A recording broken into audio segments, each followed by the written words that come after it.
नमस्कार। निशुल्क ज्योतिष परामर्श केंद्र में आप सबका स्वागत है। आज दिनांक 26 अगस्त 2024 सोमवार। मेरा मोबाइल नंबर 8005817305। आप लोगों की कोई भी समस्या हो तो आप व्हाट्सएप पर अपनी समस्या, अपना नाम, जन्म स्थान, जन्म समय, जन्म दिनांक लिखकर भेज सकते हैं। समय मिलने पर आपको जवाब दे दिया जाएगा।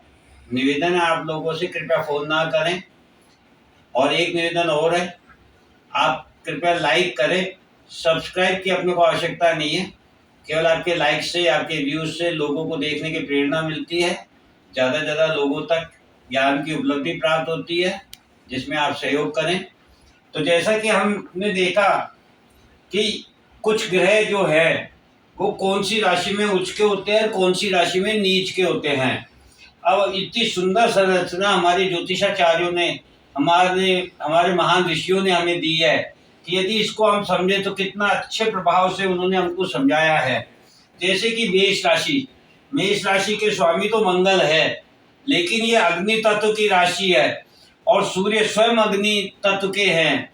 अर्थात सूर्य यहाँ पर अपने को उच्च स्थान प्राप्त करते हैं, क्योंकि काल पुरुष की कुंडली में पहला घर मेष राशि का होता है, 1 नंबर राशि से होता है, जिसके स्वामी मंगल होते हैं। तो मंगल के घर में, जो कि सूर्य इनके मित्र हैं, अपने आप को उच्च स्थान समझते हैं, क्योंकि उस समय बालक जो होता है, जन्म के समय जो बालक होता है, उस बालक में जो ऊर्जा होती है वह संपूर्ण मात्रा में, पूर्ण मात्रा में होती है। और उस समय उसके पास किसी भी तरीके का भेदभाव नहीं होता है। वह अपने परायों में फर्क नहीं करना जानता है। वह मेरा तेरा करना नहीं जानता है। वह द्वेष ईर्ष्या करना नहीं जानता है। इस प्रकार से जो बालक है, क्योंकि सूर्य आत्मा है और आत्मा बालक में अपना सर्वोच्च स्थान समझती है, सर्वोच्च स्थान प्राप्त करती है। इसीलिए सूर्य यहाँ पर उच्च के होते हैं। और ठीक इसी प्रकार से शनि यहाँ पर नीच के हो जाते हैं, क्योंकि शनि सूर्य से ब्रह्मांड में सबसे अधिक दूरी पर है और वह एकांत में है, अंधेरे में है। इसलिए और शनि को बुजुर्ग भी माना गया है, इसलिए शनि यहाँ पर नीच के हो जाते हैं, क्योंकि शनि शीतल है, ठंडे हैं। अब एक न्यायाधीश, जैसा कि हम जानते हैं, शनि न्यायाधीश भी है। और एक न्यायाधीश यदि अग्नि तत्व में जाएगा, अपनी ऊर्जा के द्वारा यदि जजमेंट करेगा, निर्णय करेगा, तो वह सही गलत का सही प्रभाव नहीं दे सकता है। इसलिए शनि यहाँ पर नीच के होते हैं। ठीक इसी प्रकार से वृष राशि, जिसके स्वामी शुक्र हैं, यह भूमि तत्व की राशि है और चंद्रमा यहाँ पर उच्च के होते हैं, क्योंकि चंद्रमा क्या है, मन है। और मन हमेशा भयभीत रहता है, हमेशा कुछ पाने की चाहत में, कुछ खोने की चाहत में भयभीत रहता है। और वृष राशि काल पुरुष के कुंडली में दूसरे नंबर की राशि होती है। दूसरे भाव से हमने आपको बताया था कि यहाँ से भय के कारण व्यक्ति अपने जीवन में संग्रहण करता है, फिर वह चाहे रिश्तों का हो, चाहे धन का हो। इसीलिए चंद्रमा को यहाँ पर उच्च स्थान प्राप्त है। तीसरी राशि मिथुन राशि, जिसके स्वामी बुध है, ये वायु तत्व की राशि है, ये कम्युनिकेशन की राशि है। और इसीलिए राहु यहाँ पर अपना उच्च स्थान समझते हैं, क्योंकि राहु को वायु तत्व का आपके ये मीडिया हाउस का माना गया है, इलेक्ट्रॉनिक आइटम्स का माना गया है। और आज की तारीख में कम्युनिकेशन के लिए सबसे बढ़िया साधन मीडिया है, इलेक्ट्रॉनिक्स हैं। इसीलिए राहु यहाँ पर उच्च के होते हैं और यहाँ पर नीच का कोई भी ग्रह नहीं है। ठीक इसी प्रकार से 4 नंबर राशि कर्क राशि, जो कि जल तत्व की है, जिसके स्वामी चंद्रमा हैं, यहाँ पर गुरु अपने आप को उच्च स्थान प्राप्त करते हैं।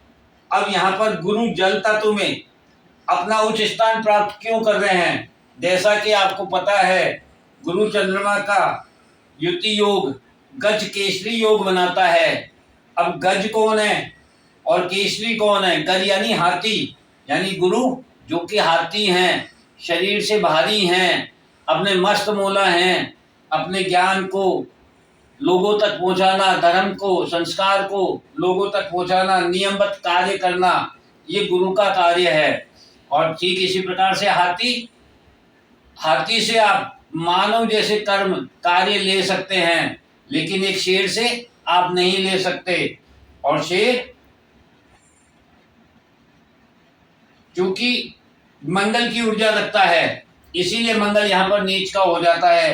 क्योंकि शेर को केवल आक्रमण करना आता है, अपनी सुरक्षा करना आता है, और मंगल सेनापति है।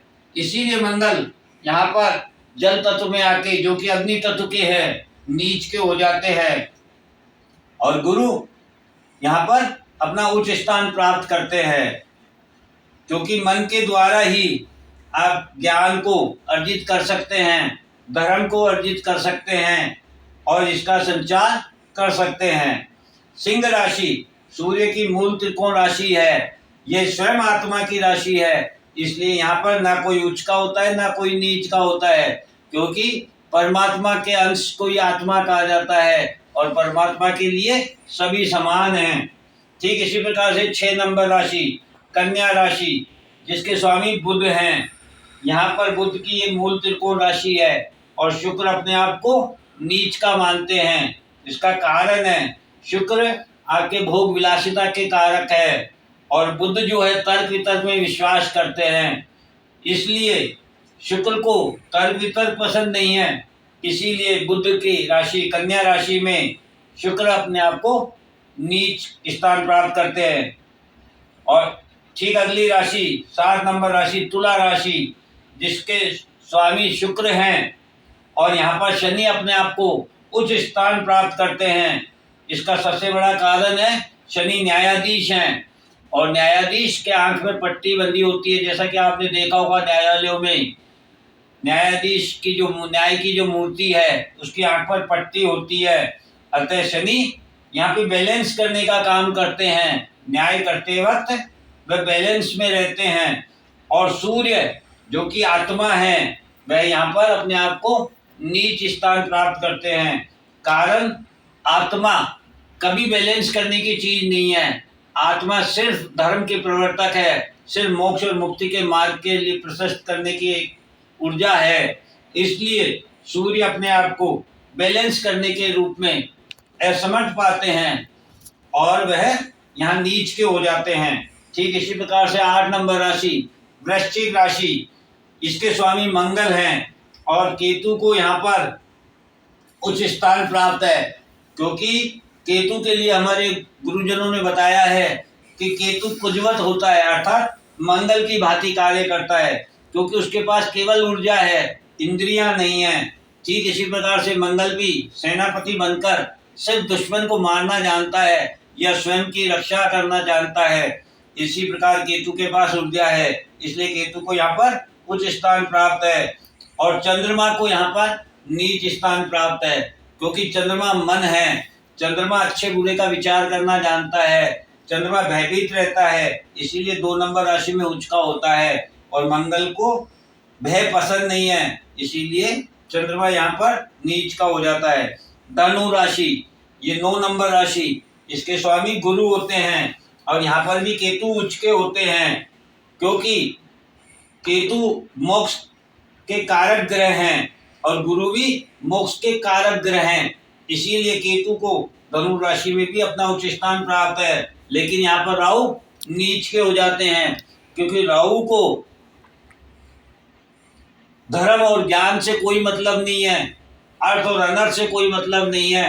राहु को सिर्फ अपने स्वार्थ से मतलब है, अपनी प्राप्ति से मतलब है। इसलिए राहु यहाँ पर गुरु की राशि में अपने आप को नीच समझते हैं। ठीक इसी प्रकार 10 नंबर राशि मकर राशि, जिसके स्वामी शनि हैं, यहाँ मंगल उच्च के होते हैं। अब यहाँ शनि की राशि में, जो कि शत्रु है मंगल के, वहाँ पर मंगल उच्च अपना स्थान प्राप्त करते हैं। इसका कारण है, क्योंकि मंगल सेनापति है, और एक सैनिक बॉर्डर पर सिक्योरिटी के रूप में, रक्षक के रूप में भूमि के पास, भूमि पर ही अपनी ऊर्जा का प्रदर्शन कर सकता है। इसके अलावा मकर राशि के जो प्रतीक चिन्ह है वो है मगरमच्छ। और मगरमच्छ को आपने देखा होगा, वह पानी में एकदम शांत स्वभाव से अपना विचरण करता रहता है। आपको एहसास भी नहीं होगा कि यहाँ पर कोई जानवर हो सकता है, लेकिन जैसे ही उसके पास कोई अपना शिकार आता है वह उस पर अटैक कर देता है, आक्रमण कर देता है। ठीक इसी प्रकार से मंगल जो सेनापति है वह अपनी बॉर्डर पर बिल्कुल शांत स्वभाव से छिप करके अपने आप को बचा करके और रक्षा के लिए खड़ा रहता है, और जैसे ही दुश्मन सामने होता है वह अटैक कर देता है। इसीलिए मंगल यहाँ पर उच्च स्थान प्राप्त करते हैं और गुरु यहाँ पर नीच का स्थान प्राप्त करते हैं, क्योंकि गुरु को लगता है कि किसी भी हिंसा के द्वारा न ज्ञान को, न धर्म को, और न ही संचालन को, न ही सृजन को आप आगे ले जा सकते हैं। गुरु हमेशा सृजन के कारक ग्रह माने गए हैं, इसलिए गुरु को यहाँ पर नीच स्थान प्राप्त है। ठीक इसी प्रकार गुरु को चूंकि शांत रहना भी पसंद नहीं है, इसके जो प्रतीक चिन्ह है वो मगरमच्छ है, और मगरमच्छ एकदम शांत रहता है, जबकि गुरु का काम ज्ञान का, धर्म का आगे संचार करना है, लोगों को बताना है, लोगों को प्रोत्साहित करना है। इसलिए गुरु यहाँ पर अपने आप को नीच स्थान में समझते हैं।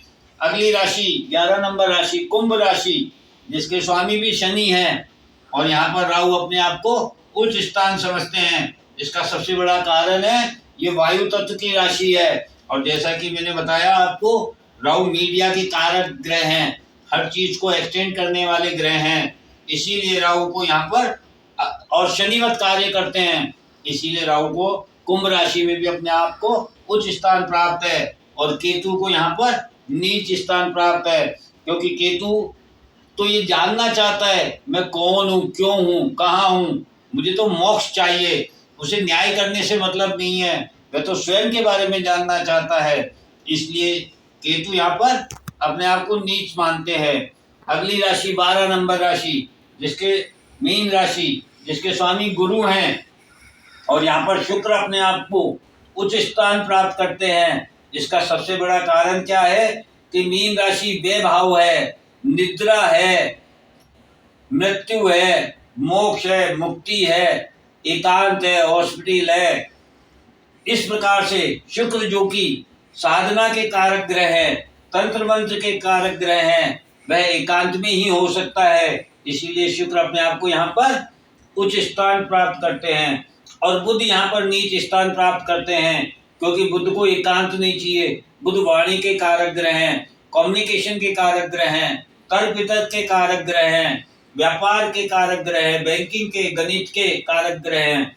इसलिए बुध को एकांत में, अकेलापन में खलता है, और वह अपने आप को यहाँ पर नीच समझते हैं। इस प्रकार से हमारे ज्योतिषाचार्यों ने, महान गुरुओं ने, ऋषियों ने हमें जो ये ज्ञान दिया है, इसको यदि हम समझ जाएं, इसके अर्थ को समझ जाएं, तो हम जो अपने जीवन में आगे बढ़ना चाहते हैं, जो तरक्की करना चाहते हैं, जो विकास करना चाहते हैं, वह अध्यात्म में रहते हुए यदि हम करते हैं, तो निश्चित रूप से हमें मोक्ष और मुक्ति प्राप्त होगी, और किसी प्रकार की कोई समस्या नहीं हो सकती है। जय हिंद, जय भारत।